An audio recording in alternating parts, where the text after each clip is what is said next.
اور افسوس کی بات یہ ہے کہ سلمان شہباز واپس آتا ہے، ہار پہنائے جاتے ہیں اس کو، اور اس کے بعد وہ پوری پریس کانفرنس کرتا ہے کہ کتنا ظلم ہو گیا سلمان شہباز سے۔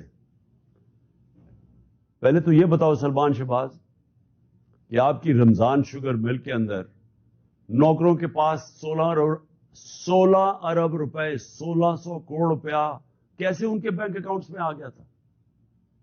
پھر اگلا جواب دو کہ 4 وہ مارے گئے ہیں، 4 آپ کے گواہ ہارٹ اٹیک سے مرے ہیں، اور جو انویسٹیگیٹ کر رہا تھا ڈاکٹر رضوان وہ بھی ہارٹ اٹیک سے مرا ہے۔ ایک نیٹ فلکس کے اوپر پروگرام دیکھ لیں، اس میں بتایا گیا ہے کہ یہ کیسے ایک نرس نے کتنے لوگوں کا قتل ان کو مارا تھا جو ہاسپٹل میں تھے۔ کیسے مارا تھا؟ وہ صرف انسولین انجیکٹ کرتے تھے، ان کے اندر انسولین انجیکٹ کرتے تھے اور اس سے ہارٹ اٹیک ہو جاتا تھا اور پتہ بھی نہیں چلتا تھا۔ تو کبھی کسی نے کوشش تو کرے کہ ایک دم یہ سارے لوگوں کو ہارٹ اٹیک کیسے ہو گئے، اور جب وہ مر گئے سارے تو یہ واپس آ گئے، اور واپس آ کے کہتے جی بہت بڑا یہ بے قصور آدمی ہے۔ اس کے علاوہ اسحاق ڈار بھی صاف ہو گیا۔ اسحاق ڈار نے $5 ملین کا، جب نیب نے پوچھا کہ جناب اپنے بچوں کو $5 ملین بھیجے، کدھر سے آیا پیسہ؟ کہتا جی دبئی کے شیخ نے میں نے اس کا یہ کام کیا تھا، اس نے دیا۔ انہوں نے کہا اچھا جناب رسید بتا دیں کہ کس نے پیسہ دیا ہے۔ جیسے انہوں نے رسید مانگی، پرائم منسٹر کے جہاز میں بیٹھ کے ملک سے باہر بھاگ گیا۔ اور یہ شریف خاندان کا یہ جو بڑے بڑے انکشاف ہوا تھا، ان کی ایون فیلڈز اپارٹمنٹ، یہ جو بے فیئر کے اندر ان کے 4 سب سے لندن کے مہنگے علاقے میں جدھر یہ رہتے ہیں، تو آج تک ایک نہیں چیز بتا سکے کہ پیسہ سورس آف انکم کدھر سے آئی تھی۔ اور اسی طرح مجھے افسوس سے کہنا پڑتا ہے کہ آج آصف زرداری کی بہن، وہ سارے اگر سندھ کے اندر جا کے پوچھ لیں کہ وہ جدھر بھی کٹ آتا ہے وہ کدھر جاتا ہے، وہ زرداری مافیا کے پاس جاتا ہے، تو وہ بھی معاف ہو گیا، زرداری بھی معاف، تو یہ سب بچ جائیں گے آپ۔ اور میں یہ اپنی قوم کو یہ آج بتانا چاہتا ہوں کہ میں آپ سے نہیں 26 سال سے یہ چیزیں کہہ رہا تھا، 26 سال سے میں کہتا جا رہا تھا کہ کیونکہ پاکستان میں قانون کی حکمرانی نہیں ہے اس لیے کرپشن ہے، کیونکہ قانون کی حکمرانی نہیں ہے اس لیے قبضہ گروپ ہے۔ کیوں نہیں امریکہ میں قبضہ گروپ؟ کیوں نہیں یورپ میں قبضہ گروپ؟ کیوں نہیں لندن میں کسی کے جو بیچارے آپ کے پاکستانی محنت کرتے ہیں ان کی زمینوں پہ کیوں نہیں قبضے ہوتے؟ پاکستان میں آتے ہیں تو کیوں ہوتے ہیں؟ کیونکہ یہاں طاقت کی حکمرانی ہے، اور یہ ہے جنگ ہماری قوم کے لیے۔ نوجوانوں، یہ جنگ ہم لڑ رہے ہیں، انصاف کی تحریک۔ اب میں دوسرے پہلو پہ آتا ہوں، معیشت کے اوپر۔ میں نے اس کو پچھلے 2 دن بھی بات کی ہے، میں صرف یہ پھر سے اپنی قوم کو آج کہنا چاہتا ہوں کہ کوئی بھی معیشت کو سمجھتا ہے، سب سے پہلا اصول معیشت کا کیا ہے کہ سیاسی استحکام ہو، پولیٹیکل سٹیبلٹی ہو۔ معیشت کبھی بھی اس معاشرے میں نہیں چل سکتی جب لوگوں کو، میں اگر انویسٹر ہوں، میں بزنس مین ہوں، جب مجھے یہی اعتماد نہ ہو کہ میں آج پیسہ لگاتا ہوں تو کل کیا ہوگا، مہینے کے بعد کیا ہوگا، 6 مہینے کے بعد کیا ہوگا۔ انسرٹنٹی جب ہوگی معاشرے میں، کبھی بھی اس معاشرے کے اندر سرمایہ کاری نہیں آتی۔ آج بزنس بالکل رک گئی ہے پاکستان میں۔ 88% پاکستان کے بزنس مین کہتے ہیں کہ ہمیں کوئی اعتماد اس حکومت پہ نہیں ہے۔ آج 100% تقریباً جو بیرون ملک جو انویسٹرز ہوتے ہیں، جو کدھر سے لیتے ہیں کہ ملک کی معیشت کے کیا حالات ہیں، کریڈٹ رسک، کہ آج ان کو یہ خوف ہے، تقریباً 100% پاکستان کی کریڈٹ رسک بڑھ چکی ہے کہ اگر پاکستان کو قرضہ دے گا تو وہ واپس نہ ہونے کی اس کی چانس 100% پہ پہنچ گئی ہے۔ جب ہم تھے اپریل کے اندر تو 5% تھی۔ تو یہ جب سے یہ آئے ہیں تو کسی کو نہ باہر نہ اندر اعتماد ہے پاکستان کی اکانومی پہ، لہذا اکانومی سکڑتی جا رہی ہے، گروتھ ریٹ نیچے جا رہی ہے، 6% پہ ہم چھوڑ کے گئے تھے، آج 0 پہ پہنچ گئی ہے۔ اس کا مطلب بے روزگاری بڑھتی جا رہی ہے، اس کا مطلب کہ فیکٹریاں جو بند ہوتی جا رہی ہیں اور جو بے روزگار لوگ نکل رہے ہیں، ایک طرف مہنگائی ہے، دوسری طرف بے روزگاری ہے. کیسے لوگ تنخواہ دار لوگ کیسے گزارا کریں گے آج؟ اوپر سے کسان علیحدہ رو رہا ہے، بجلی کے بل آسمانوں پہ ہیں، ڈیزل کی قیمت جو ہم 150 روپے لیٹر چھوڑ کے گئے تھے، آج عالمی منڈی میں تیل نیچے آ چکا ہے. ہمارے دور میں 115 سے لے کے 103 روپے $103 تھا. 115 سے $103 بیرل تھی انٹرنیشنل مارکیٹ میں. آج وہ $80 سے نیچے آ گئی ہے. لیکن ڈیزل کدھر ہے؟ پٹرول کدھر ہے؟ کیسے بجلی کی قیمت آج کدھر ہے؟ ہم 17-18 روپے یونٹ پہ چھوڑ کے گئے تھے، آج وہ 40 روپے سے اوپر چلا گیا. کس طرح لوگ پیسے دیں گے؟ کسان جس کے پاس پیسہ آیا تھا ہمارے دور میں، اس نے اپنی زمین پہ لگایا تھا، جس کی وجہ سے ریکارڈ پیداوار ہوئی تھی، 4 بڑی بڑی فصلوں کی ریکارڈ پیداوار ہوئی تھی. آج کسانوں سے پوچھے کیا حالات ہیں ان کے؟ کسان علیحدہ پسا ہوا ہے، بزنس مین علیحدہ پسا ہوا ہے، انڈسٹری ہماری بند ہو رہی ہے. سروسز، یہ جو آئی ٹی کے اندر ہم نے اتنے انسینٹیوز دیے تھے، ہماری 75% آئی ٹی ایکسپورٹس بڑھی تھی، ان کے انسینٹیوز انہوں نے واپس لے لیے. تو سوال یہ ہے کہ اب ہم کدھر سے آمدنی بڑھائیں گے اپنے قرضے واپس کرنے کے لیے؟ اگر ایک ملک کے اوپر قرضہ چڑھا ہوا ہے، گھر پہ قرضہ چڑھا ہوا ہے، تو وہ واپس کیسے کرتا ہے؟ آمدنی بڑھا کے. تو جب آمدنی سکڑتی جا رہی ہے تو قرضے ہم نے کیسے واپس کرنے ہیں؟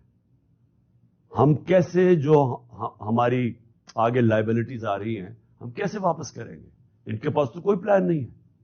آج ذرا صرف میں بتانا چاہتا ہوں تھوڑی سی قیمتیں جو عام آدمی کو آج افیکٹ کرتی ہیں. پیاز، لوگ کئی پیاز اور روٹی کھاتے ہیں، 400% اس کی قیمت بڑھ چکی ہے پیاز کی.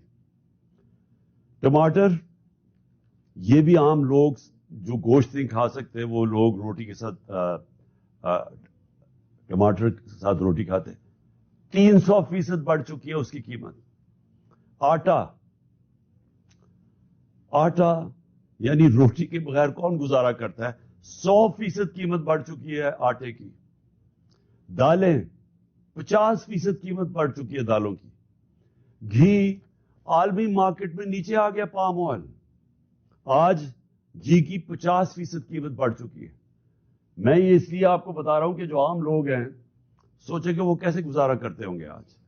تو جب معیشت نیچے جا رہی ہے، میں پھر سے ریپیٹ کرتا ہوں، اور میں سارے پاکستان کے اداروں سے آج بات کر رہا ہوں. میں اس لیے پاکستان کے سارے اداروں سے بات کر رہا ہوں کہ یہ جو ہونے جا رہا ہے یہ آپ سب کو افیکٹ کرے گا. کوئی ادارہ جزیرہ نہیں ہے کہ ملک نیچے جا رہا ہو تو وہ جزیرہ بچ جائے گا. سارا ملک ہی نیچے جائے گا. یہ مجھے تو ایسے لگتا ہے کہ یہ ایک سازش کے تحت ہمارے ملک سے ہوا ہے، کہ جس طرح کسی نے پلان کر کے ہمارے ملک کو اس طرف لے کے جا رہا ہے کہ ملک اگر خدا نہ خواستہ ڈیفالٹ کر جائے تو اس کے بعد سب سے پہلے ملک کی نیشنل سیکیورٹی متاثر ہوگی. اور نیشنل سیکیورٹی ہم سب جانتے ہیں کہ نیشنل سیکیورٹی جو پاکستان 7 گنا بڑا ملک ہے ہمارے ساتھ، جس کے ساتھ 3 جنگیں ہو چکی ہیں. تو اگر ہمیں تو صرف اعتماد یہ ہے کہ ہمارے پاس ایک ایسا ہتھیار ہے جس کی وجہ سے کوئی ہمیں حملہ نہیں کرے گا. لیکن اگر ملک ہی بینکرپٹ ہو گیا تو جو لوگوں نے ہمیں پھر وہاں سے بیل آؤٹ کرنا ہے وہ کیا قیمت مانگیں گے؟ ہم سب جانتے ہیں وہ کیا قیمت مانگیں گے. میں یہ ویسے واضح آج کرنا چاہتا ہوں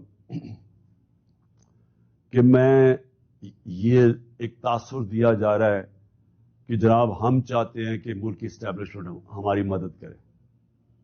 یہ جب ہمارے خلاف یہ دھرنے دیے جا رہے تھے اور یہ جب کہا جا رہا تھا کہ جی ساری جو پی ڈی ایم کی جماعتیں ہیں یہ سارا وقت کہہ رہے تھے کہ جی ان کو چھوڑ کے تو ہماری مدد کریں. میں بالکل کسی سے کوئی مدد نہیں مانگ رہا. میں قطعی طور پہ یہ نہیں کہہ رہا کہ اسٹیبلشمنٹ ہماری مدد کرے. میں یہ چاہ رہا ہوں کہ اسٹیبلشمنٹ نیوٹرل ہو. میں اس لیے چاہ رہا ہوں اسٹیبلشمنٹ نیوٹرل ہو کہ اسٹیبلشمنٹ کا وقار اوپر جائے. جنرل باجوہ کے دور کے اندر فاصلہ عوام اور اسٹیبلشمنٹ کے بیچ میں فاصلے بڑھ گئے. یہ ہمارے ملک کا نقصان ہے. اس ملک کو ایک مضبوط فوج کے ادارے کی ضرورت ہے. میں ایک آزاد آدمی ہوں, ایک آزاد ملک میں رہنا چاہتا ہوں. میں کسی صورت یہ نہیں چاہتا کہ ہماری فوج کمزور ہو اور ہماری آزادی چلی جائے. اس لیے یہ پاکستان کے انٹرسٹ میں ہے کہ ہمارا فوج کا ادارہ مضبوط ہو. مضبوط وہ تب ہوگا جب وہ نیوٹرل ہو, وہ مداخلت نہ کرے. جو جنرل باجوہ کے دور کے اندر جس طرح کے بے دردی سے انہوں نے ہماری پالیٹکس کے اندر جس طرح انہوں نے کیا, میں آپ کو کہتا ہوں کہ میں نے اپنی زندگی میں جس طرح کی کھلی دشمنی ہمارے ساتھ کی گئی ان 7 مہینوں کے اندر میں نے کبھی یہ نہیں دیکھا. جس طرح جو ہماری حمایت کرتا تھا, میڈیا کرتا تھا, اس کے خلاف ایکشن, ہمارے لوگوں کے اوپر دھمکیاں علیحدہ, گمنام نمبر سے ٹیلی فون آ رہے ہیں اور دھمکیاں دیے جا رہے ہیں کہ عمران خان کو علیحدہ چھوڑو. میرے خلاف سٹیٹمنٹس لینے کی کوشش کی, لوگوں کو کہا کہ عمران خان کے خلاف سٹیٹمنٹ دو. یہ جو سارا توشہ خانہ کیس ہے, اس کے پیچھے کون تھا؟ کون ان کو پکڑ کے یہ لوگوں سے سٹیٹمنٹ دلوا رہا تھا؟ اور اس کے علاوہ جو ارشد شریف سے ہوا, جو اعظم سواتی سے ہوا اور ہو رہا ہے, جو شہباز گل سے ہوا, جو جمیل فاروقی سے ہوا, صرف اس لیے کہ وہ ہمارے حق میں سٹیٹمنٹس دے رہا تھا, جو ٹی وی چینل سے کیا گیا. کبھی میں نے آپ کو بتایا کہ میں نے جنرل مشرف کے مارشل لاء کی میں سخت خلاف تھا, اور انہوں نے میں نے جیل گیا ان کے دور میں. میں نے کبھی اس طرح کی سختی, اس طرح کی ہیومن رائٹس کی وائلیشن اس دور میں نہیں دیکھی تھی جو میں نے اس جنرل باجوہ کے اس دور میں دیکھی.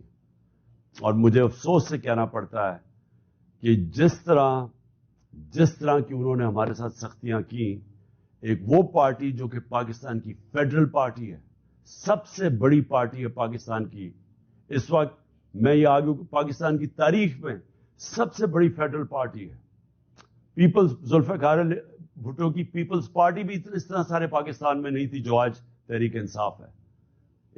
ایک نیشنل لیول کی پارٹی ہے. ہمیں کمزور کرنے کی کوشش کی. اور تو چھوڑے جو کہ جس طرح انہوں نے اعظم سواتی سے کیا ہے, مجھے تو حیرت ہوتی ہے کہ کیسے کسی ایک سینیٹر, ایک وہ شہری جو باہر کمائی کر کے پاکستان اپنا پیسہ لے کے آتا ہے, کیسے اسے صرف ایک ٹویٹ کے اوپر, کیا ٹویٹ یہ اس نے کی کہ جنرل مشرف نے NRO 2 دیا؟ سارا پاکستان جانتا ہے کہ جنرل مشرف نے جنرل باجوہ نے NRO 2 دیا, مشرف نے NRO 1 دیا, سب کو پتا ہے. ہمیں کئی دفعہ انہوں نے کہا جب ہم گورنمنٹ میں تھے کہ جی چھوڑ دیں احتساب کو, چھوڑ دیں, اقتصادیات کے اوپر کانسنٹریٹ کریں, اکانومی پہ کانسنٹریٹ کریں, احتساب کو بھول جائیں. ہمیں فیٹف کے اندر انہوں نے ان کی طرف سے آئی ریکویسٹ کہ جناب فیٹف میں ان کو NRO 2 دے دو, یہ اپوزیشن کو. تو ہمیں تو پتا ہے کہ NRO 2 کس نے دیا. تو اگر اعظم سواتی نے یہ ایک ٹویٹ کاری دی, یہ اس کی اتنی بڑی سزا تھی کہ اس کو پہلے پوتوں اور پوتیوں کے سامنے گھر میں 3 بجے گھس کے مارا گیا, پھر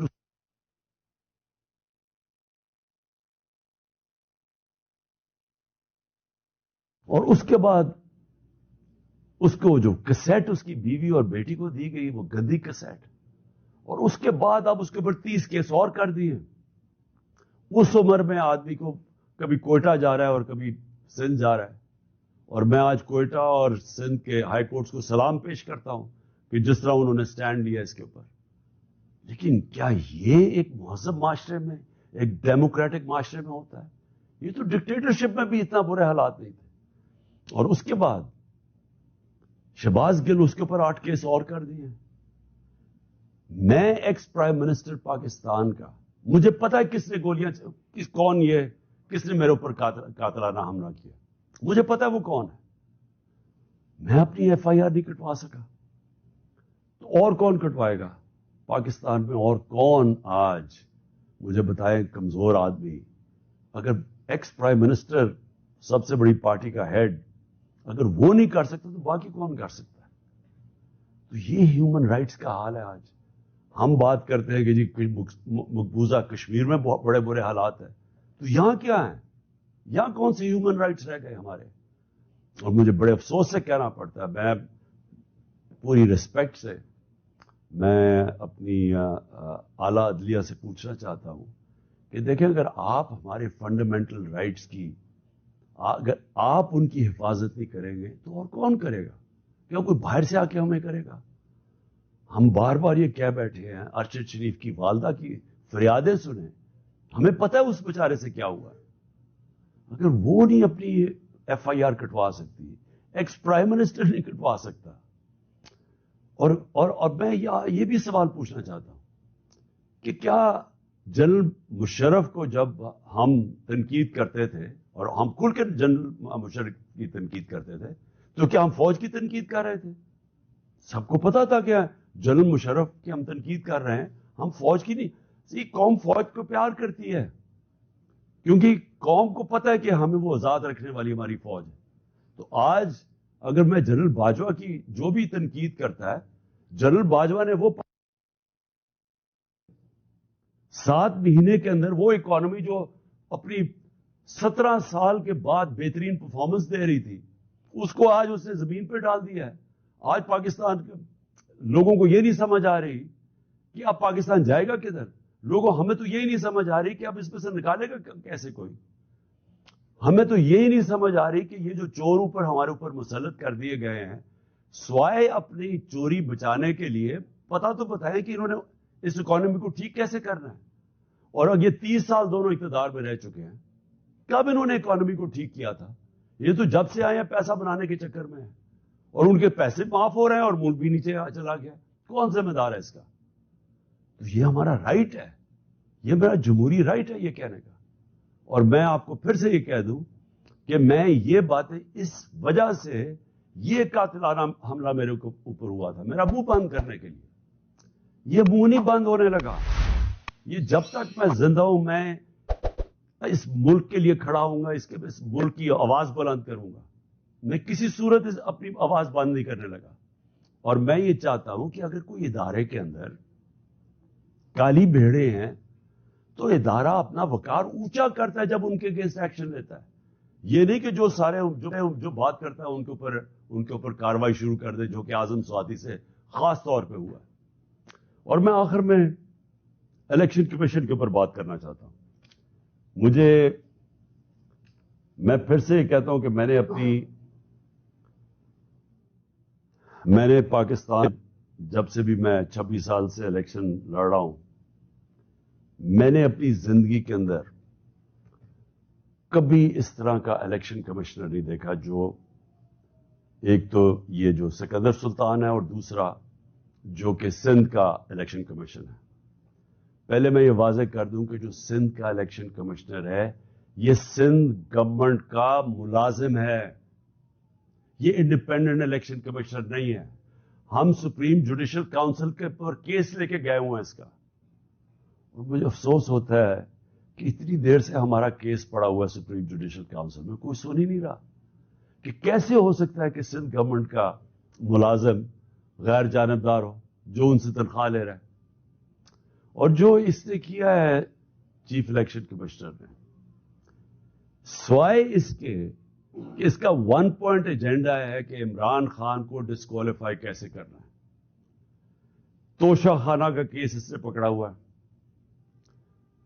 جس وقت بھی یہ کیس عدالت میں جائے گا، اس کے ہاتھ سے نکلے گا، میں آج رائٹنگ میں اس قوم کو دیتا ہوں، ہر چیز اخلاقی طور پہ اور قانونی طور پہ اس میں جائز میں نے کی ہے.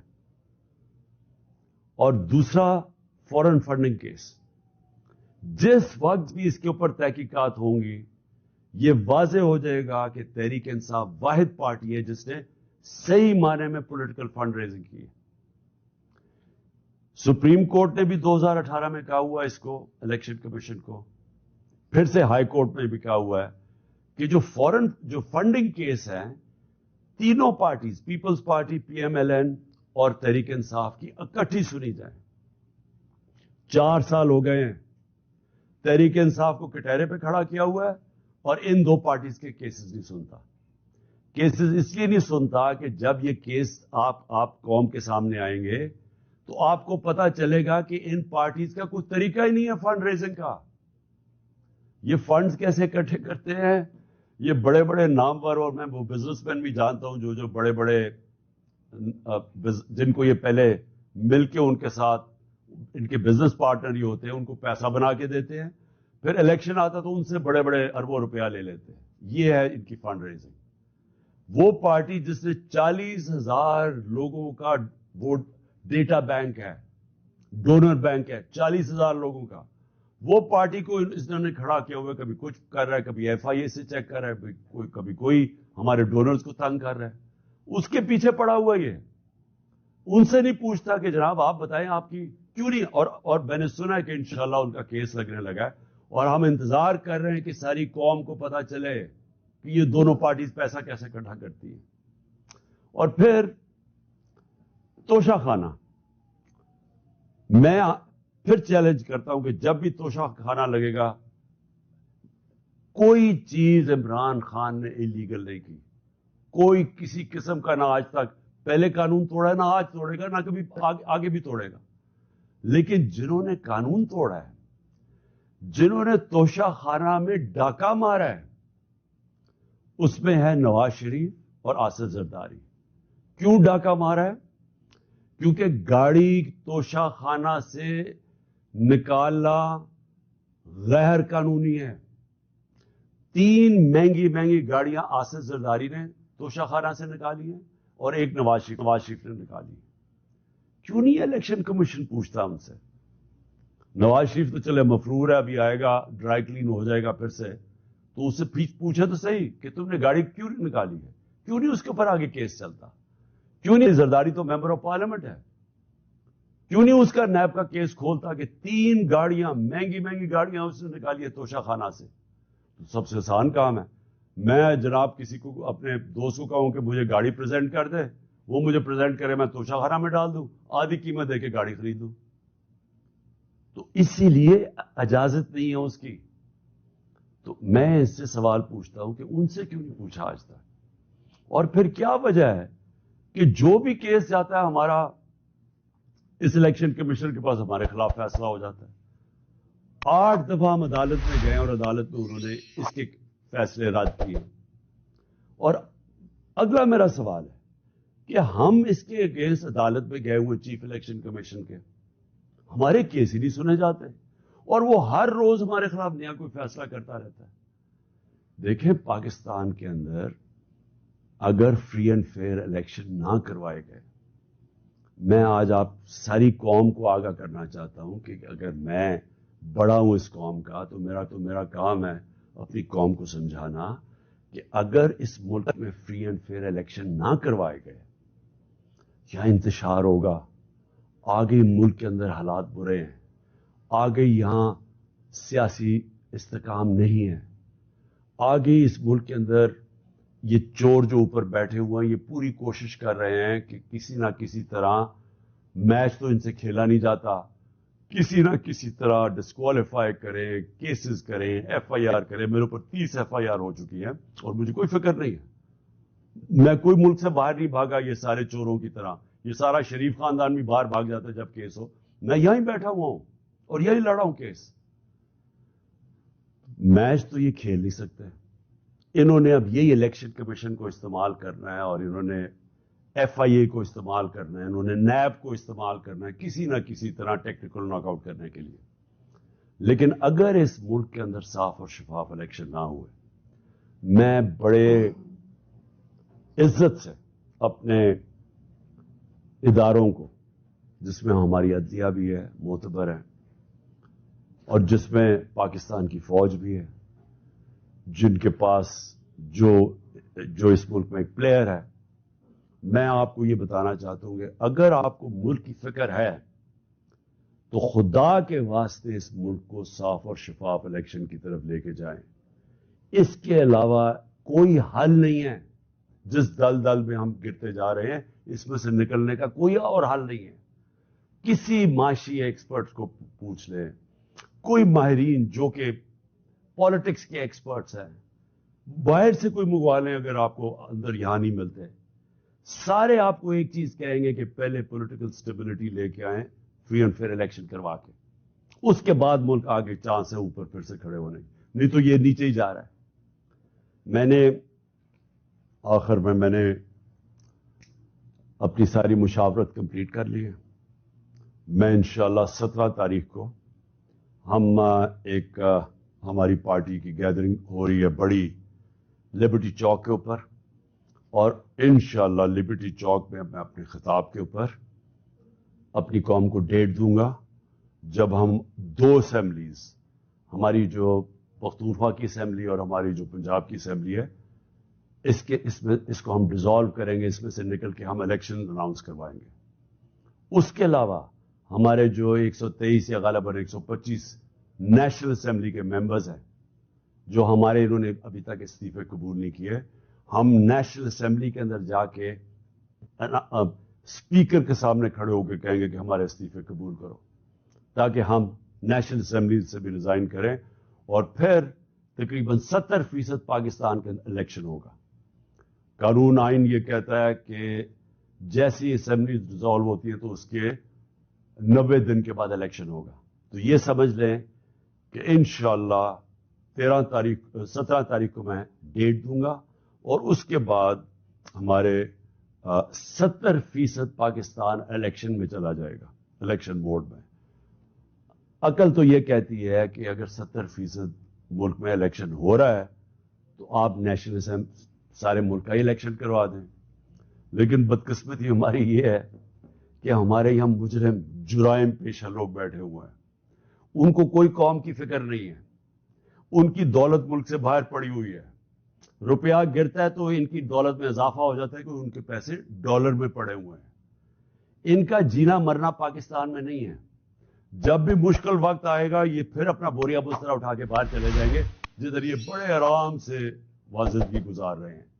ان کا صرف مقصد یہ ہے کہ ان کے کرپشن کیسز معاف ہو, تاکہ ان کی سلیٹ جیسے جنرل مشرف نے صاف کی تھی, اب یہ جناب جنرل باجوہ کی بدولت ان کی سلیٹ صاف ہوگی, اور اس کے بعد پھر سے یہ امید لگا کے بیٹھے ہوئے ہیں کہ راؤنڈ 3 آئے گا ان کا ملک کو لوٹنے کے لیے.